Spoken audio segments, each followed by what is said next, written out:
अस्सलाम वालेकुम गाइस, उम्मीद है आप सब खैरियत से होंगे। Welcome back to the learning with KF. और आज की जो हमारी वीडियो है इसमें हम फंडामेंटल कॉन्सेप्ट्स ऑफ केमिस्ट्री का ऑनलाइन क्विज टेस्ट लेंगे। एमसीक्यूज़ का 15 एमसीक्यूज़ होंगे और आपने हर एक एमसीक्यू जो भी मैं आपके सामने अपीयर करूंगी उसका आपने आंसर अपने माइंड में सोच लेना है।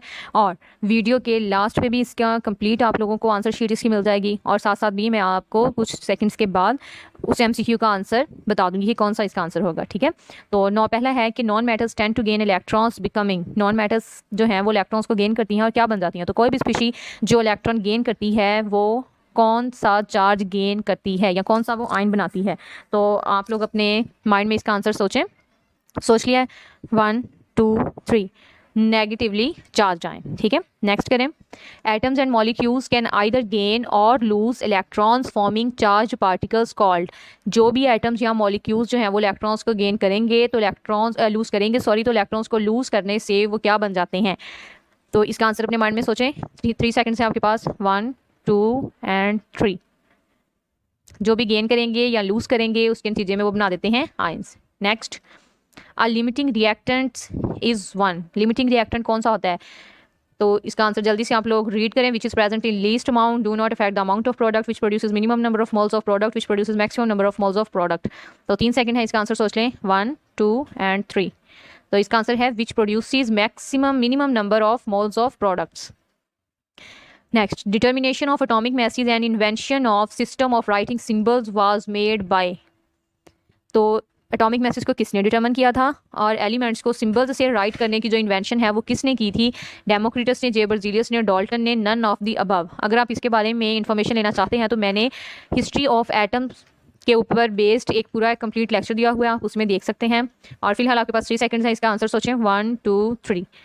तो इसका आंसर है बेर्जिलियस। Next, the calculations based on stoichiometry are known as stoichiometry। quantitative relationship जो स्टडी करती है साइंस की ब्रांच, केमिस्ट्री की ब्रांच, उसमें जो भी हम कैलकुलेशंस करते हैं उन्हें हम क्या बोलते हैं? Simple calculations, complex calculations, none of the above, stoichiometric calculation. Stoichiometric भी कहते हैं, स्टाइकोमेट्रिक भी कहते हैं। तो आंसर इसका सोचें। 1 2 3 stoichiometric calculations. Next, first atomic theory was put forward by an English school teacher. ये भी मैंने हिस्ट्री ऑफ एटम में बताया हुआ है। तो सबसे पहली एटॉमिक थ्योरी किसने दी थी? मैक्सवेल ने, जॉन डाल्टन ने, सेंगर ने, न्यूटन ने। तो इसका आंसर सोचें। 1 2 3। तो इसका आंसर है John Dalton. Metals tends to lose electrons becoming. Metals electrons lose करती हैं और लूज करके वो क्या बना देती हैं? नॉन मेटल्स बन जाती हैं, negatively charge ion, positively charge ions, all of the above. तो 1 2 3 positively charged ions. Next, the reasons for less experimental yield than theoretical yield are reversible reaction, side reaction and temperature maximization, crystallization pressure। तो experimental yield जो है वो theoretical yield से क्यों कम होती है? इसके एक वजह उन्होंने बताई है रिवर्सिबल रिएक्शन है, दूसरी साइड रिएक्शन है, और इसके अलावा कौन सी हो सकती है? तो इसके अलावा होती है क्रिस्टलाइजेशन। ये हमने फर्स्ट ईयर में yield वाले टॉपिक में पढ़ा हुआ है कि क्रिस्टलाइजेशन, इवेपोरेशन, फिल्ट्रेशन, ये सारे जो प्रोसेसेस हैं इनसे भी हमारी जो एक्चुअल यील्ड है वो कम हो जाती है। Next, covalent compounds mostly exist in the form of molecules, neutrons, protons, atoms. वैसे तो बहुत आंसर जो है वो इजी है, फिर भी मैं काउंट डाउन करती हूँ। 1 2 3। तो इसका आंसर है molecules. Next, the number of sub atomic particles in atoms so far discovered is more than. ये भी हिस्ट्री ऑफ एटम वाले लेक्चर में मैंने दिया हुआ है, उसका मैं लिंक भी आपको दे रही हूँ डिस्क्रिप्शन में, वो भी आप लेक्चर सुन सकते हैं। उसमें फंडामेंटल कॉन्सेप्ट्स में जितने भी क्वेश्चन हैं ना, ऑलमोस्ट सबके आंसर उसमें मौजूद हैं। The number of subatomic particles in atoms so far discovered is more than 1 2 300।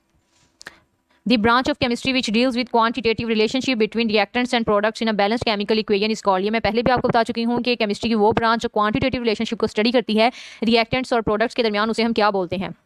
Analytical, stoichiometry, biochemistry, inorganic chemistry. तो आंसर इसका सोचें। 1 2 3। So answer is स्टिशियोमेट्री।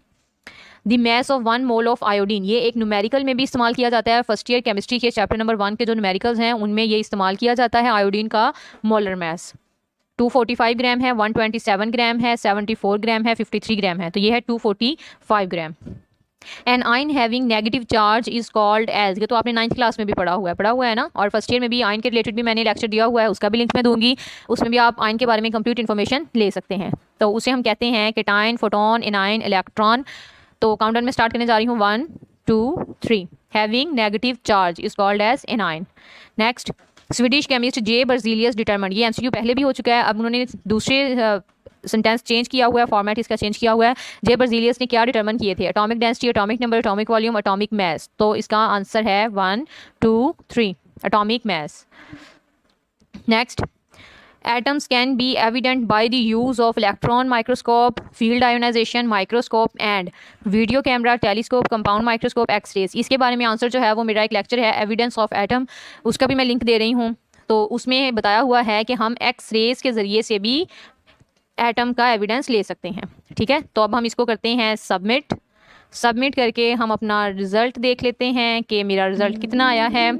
तो योर रिजल्ट का test name fundamental concepts test है, टोटल क्वेश्चन 15 है, right answer 15 है, percentage 100% है, rating unbeatable points मुझे 30 मिले हैं। ठीक है, तो यहाँ पे भी आप देख सकते हैं कंप्लीट दिए हुए हैं। Non metals tends to gain ions, J Berzelius, John Dalton, crystallisation molecules, stoichiometry, anion, atomic mass.